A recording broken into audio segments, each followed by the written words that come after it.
Hello प्यारे बच्चों, Lakshman class में आपका स्वागत है। हम लोग देख रहे हैं 12th क्लास केमिस्ट्री का अनसॉल्व्ड पेपर सन 2024 का सेट नंबर 6 347 जीई। ठीक है बेटा, तो आज हम ये सेट स्टार्ट करते हैं। तो देखते हैं, पहला क्वेश्चन है ऑब्जेक्टिव वाला का, किसी बिलियन के अणुसंख्यक गुणधर्म निर्भर करते हैं। इस पर निर्भर करते हैं बेटा, इस पर हम बात करेंगे। तो देखो, जो अणुसंख्यक गुणधर्म होते हैं ये कणों की संख्या पर निर्भर करते हैं। बेटा किस पर डिपेंड करते हैं? कणों की संख्या पर। ठीक है, तो देखो, अच्छा अणुसंख्यक गुणधर्म कहते किस क्यों है?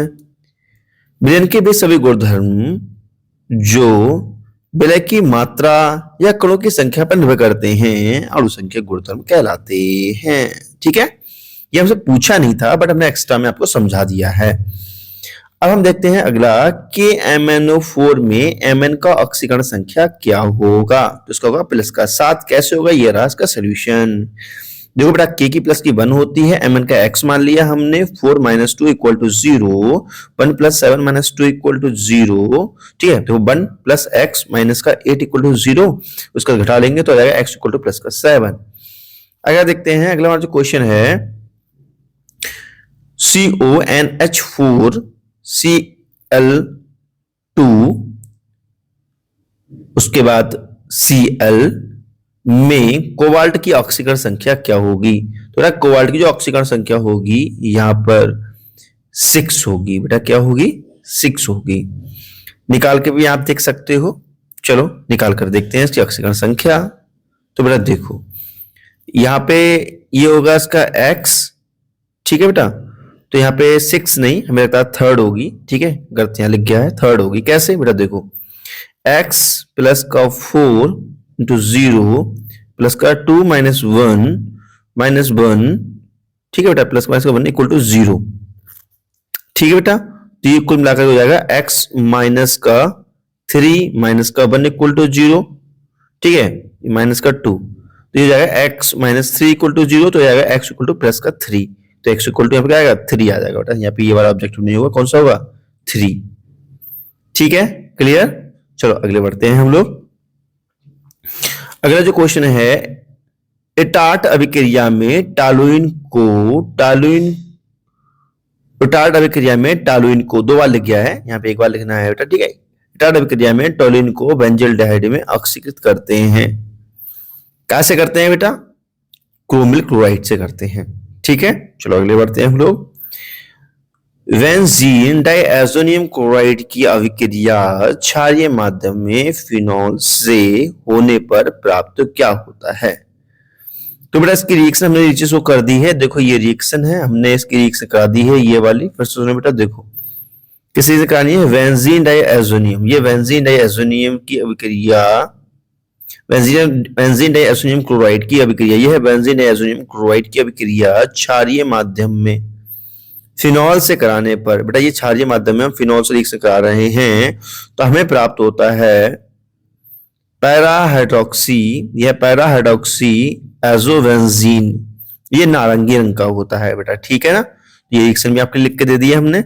अगला देखते हैं, अगला जो क्वेश्चन है, किस विटामिन की कमी से रतौंधी होती है? तो विटामिन ए की कमी से रतौंधी रोग हो जाता है। अगला क्वेश्चन है, किसी विलयन की, बेटा अगला क्वेश्चन क्या है? किसी विलयन की मोलरता तथा मोलरता के बीच अंतर को स्पष्ट कीजिए। इनके मान तापमान में परिवर्तन के साथ किस प्रकार प्रभावित होते हैं? तो बेटा मोलरता और मोलरता के बीच में हमें अंतर करना है स्पष्ट। तो देखो मोलरता क्या होती है? 1 लीटर विलयन में विलय के जितने मोल घुले होते हैं उनकी संख्या को ही मोलरता कहते हैं। ठीक है, इसे कैपिटल M से प्रदर्शित करते हैं। तो बेटा इसका फॉर्मूला होता है मोलरता = N2/V। N2 मतलब क्या होता है? N2 का मतलब होता है विलय के मोलों की संख्या। ठीक है, और इसका मात्रक होता है मोल प्रति लीटर। जबकि मोलरता क्या होता है? 1 किलोग्राम विलायक में जितने विलय के मोल घुले होते हैं उनकी संख्या को मोलरता कहते हैं। इसे स्मॉल m से प्रदर्शित करते हैं। तो स्मॉल m = क्या होता है बेटा? N2 मतलब विलय के मोलों की संख्या बटे विलायक का भार। ठीक है, और इसका मतलब होता है मोल प्रति किलोग्राम या मोलल। ठीक है बेटा, अब ताप का प्रभाव देखते हैं। देखो ये ताप का प्रभाव देखते हैं बेटा। देखो यहां पर small m capital M equal to है N2 अपॉन V। ठीक है बेटा, तो यहाँ पे आयतन ताप पर निर्भर करता है। ठीक है बेटा, सीधी बात है, आयतन क्या निर्भर करता है, ताप पर निर्भर करता है। मोलरता ताप पर निर्भर करती है। कैसे बेटा, देखो देखो जब हम भी टेम्परेचर बढ़ाते हैं तो आयतन किसी भी चीज का बढ़ता है, नहीं बढ़ता है। ठीक है, ताप बढ़ाने पर आयतन बढ़ता है। जब आयतन बढ़ेगा तो मोलरता क्या हो जाएगी, मोलरता कम होगी, सीधी सी बात है ना। मोलरता ताप पर निर्भर करती है। ताप बढ़ाने पर मोलरता का मान घटता है। क्यों घटता है बेटा, क्योंकि आयतन बढ़ेगा। ताप बढ़ाने पर आयतन बढ़ेगा, ठीक है, क्योंकि आयतन बढ़ता है। यहां मोलरता है, मोलरता का मान ताप पर निर्भर नहीं करता है। इंपॉर्टेंट है बेटा, बहुत बहुत बहुत इंपॉर्टेंट लाइन है ये वाली। ठीक है, ये वाला बहुत इंपॉर्टेंट है, ये बता रहे हैं आपको। ये कंपटीशन में भी आता है, ऑब्जेक्टिव पूछा जाता है उससे। ये चीजें, ये जो समझा रहा हूँ, ये चीजें और ये चीजें। ठीक है, तो मोलरता में अंतर होता है। ये तो बोर्ड के लिए इंपॉर्टेंट है, आता ही आता है, लेकिन जो लाइनें बता रहा हूँ ये आपके लिए कंपटीशन के लिए भी इंपॉर्टेंट है। ठीक है, चलो अगला क्वेश्चन देखते हैं, खा वाला। पाइलोसाइट से पोटेशियम परमैंगनेट बनाने की विधि का वर्णन कीजिए तथा परमैंगनेट आयन की संरचना भी बनाइए। तो मैंने एक्स्ट्रा करके परमैंगनेट आयन का पहले यहाँ पे संरचना दिखा दिया है, ये एक्स्ट्रा में है, इसको छोड़ो, आगे बढ़ते हैं हम लोग। दो बेटा, यहाँ पे हम लोग पाइलोसाइट का फॉर्मूला क्या होता है बेटा, MnO2 से हमें बनाना है KMnO4। तो बेटा देखो MnO2 को आप KOH के साथ में और O2 के साथ में, अगर ये ना हो तो K2O3 और KNO3 के साथ में जब हीट करते हैं, मिलाते हैं आपस में, तो बनता है पोटेशियम परमैंगनेट। ठीक है बेटा, अब जो पोटेशियम परमैंगनेट नहीं, सॉरी, पोटेशियम मैग्नेट बनता है। अब पोटेशियम मैग्नेट का रिडक्शन करा देते हैं, H+ आयन से रिएक्शन करा देते हैं।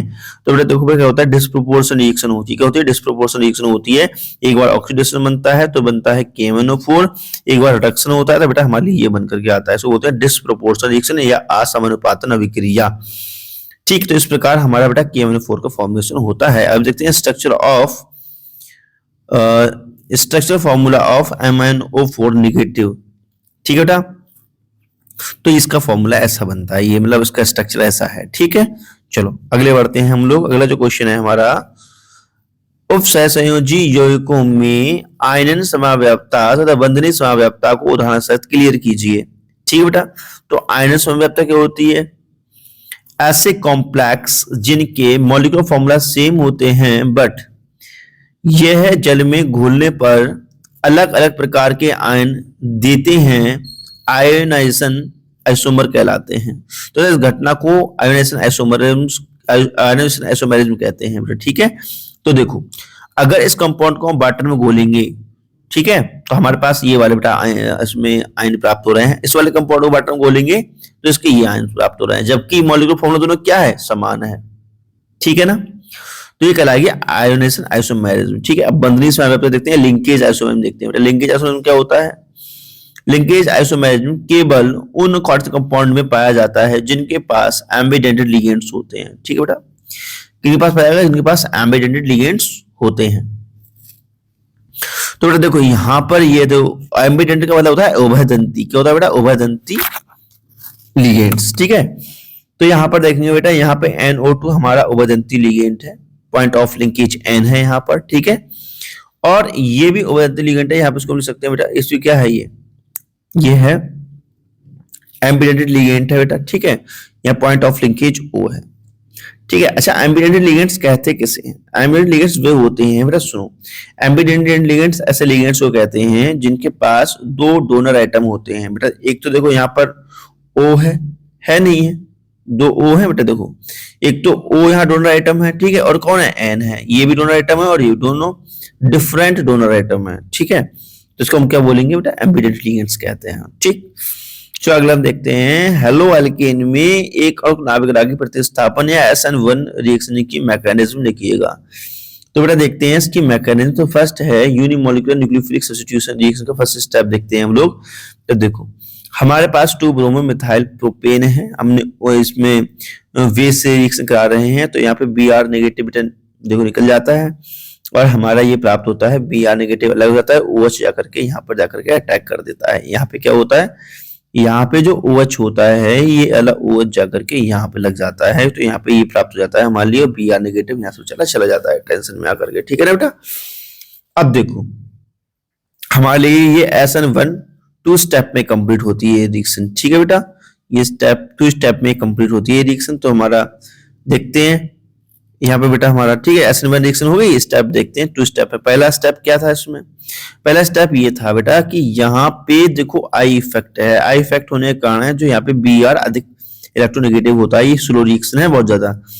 तो बेटा क्या होता है, एक समय पे Br नेगेटिव निकल जाता है, ठीक, बनता है हमारे पास कार्बोकैटायन बनता है। क्या बनता है बेटा, कार्बोकैटायन, जो कि मोर स्टेबल होता है। स्टेप 2 में देखेंगे बेटा, स्टेप 2 में क्या होता है, जो कार्बोकैटायन है OH के साथ रिएक्शन करता है, और जो OH के साथ में ये अटैक करके यहाँ जुड़ जाता है। बहुत फास्ट रिएक्शन होती है क्योंकि आयनिक रिएक्शन हो गई ना ये वाली, तो यहाँ पे बेटा हमारे कंपाउंड प्राप्त होता है। तो इस रिएक्शन का रेट जो होता है वो स्लो स्टेप पर रिएक्शन का, जो स्लो स्टेप बेटा ये स्लो स्टेप होता है, इस पे डिपेंड करता है रिएक्शन का रेट। ठीक है, तो इस प्रकार हमारा बेटा क्वेश्चन का आंसर क्लियर हो गया। तो वीडियो से लगाओ कर दिया लाइक, कमेंट मिलते हैं नेक्स्ट वीडियो। नमस्कार, जय हिंद, वंदे मातरम, बाय बाय।